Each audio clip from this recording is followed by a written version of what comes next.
Her words lodged like glass. The useless soldier finally came. My sister-in-law sneered at me, her voice cutting through the low hum of grief at my nephew's funeral. Laughter flickered behind her eyes, the kind meant to wound.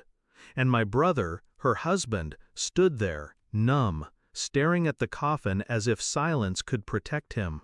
I didn't answer. I didn't give her the satisfaction. Instead, I gripped his arm, hard enough for him to feel the urgency buried beneath my stillness. We have to go, now. He blinked, startled, but followed. He always followed. I waited until the car doors closed behind us, until the murmurs of mourners faded into the distance. My hand tightened on the steering wheel, the leather groaning beneath my grip. Then I turned to him. You really didn't see it, did you?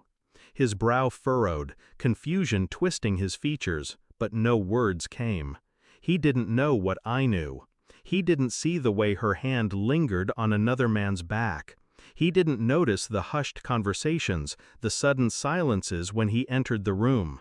He didn't hear the contempt buried in her voice every time she said his name. But I did. I made one phone call. 10 minutes later, the unraveling began. The betrayal didn't start loud. It rarely does. It was a pattern of shadows. Her phone always face down on the table. The late nights at her sister's. The way she dressed differently when she claimed she was just running errands. I brushed it off at first. I told myself grief made me paranoid, that losing a child created fractures in a marriage that could look like infidelity. But my instincts didn't quiet. They sharpened. My brother worshipped her, blindly. He looked at her as if she were the last flicker of light in his life. That blindness was his weakness, her advantage. At the funeral, when she mocked me, I saw more than cruelty. I saw control. She wasn't afraid of him leaving, because she knew he never would. She wasn't afraid of being caught, because she assumed no one was watching. But I was watching. Every smile too sharp, every whisper cut short, every trace of disdain she tried to bury beneath her grief. And as I sat in the car beside my brother, I knew with a certainty that chilled me, he wasn't just grieving his son. He was living inside a lie. I started with small steps.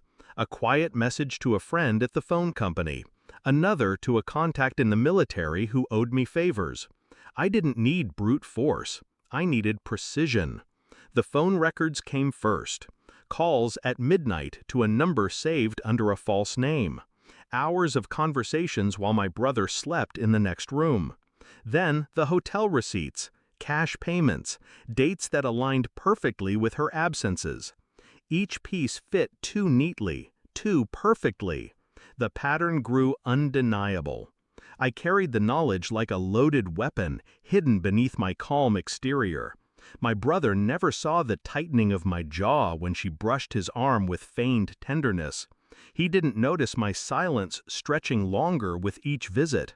Inside, the storm built. My mind replayed every interaction, every smirk, every moment she had made me doubt myself. And I waited, because timing is everything.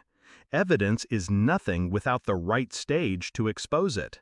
The DNA test arrived sealed, clinical, final. The child she claimed was my brother's, the boy we buried, was not his.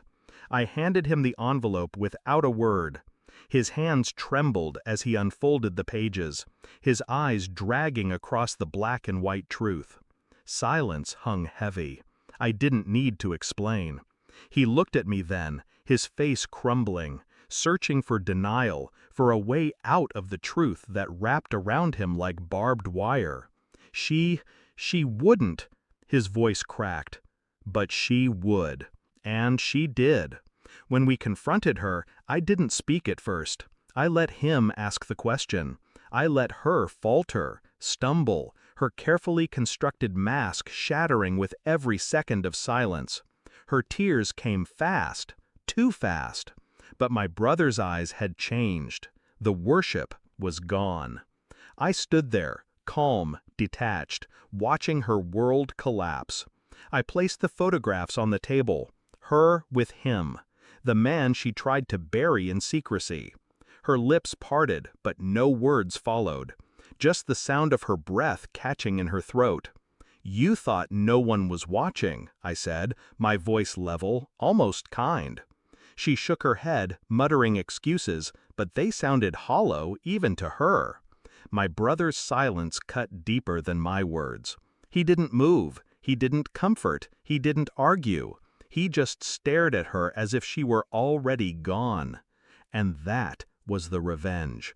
Not screaming, not violence, just truth.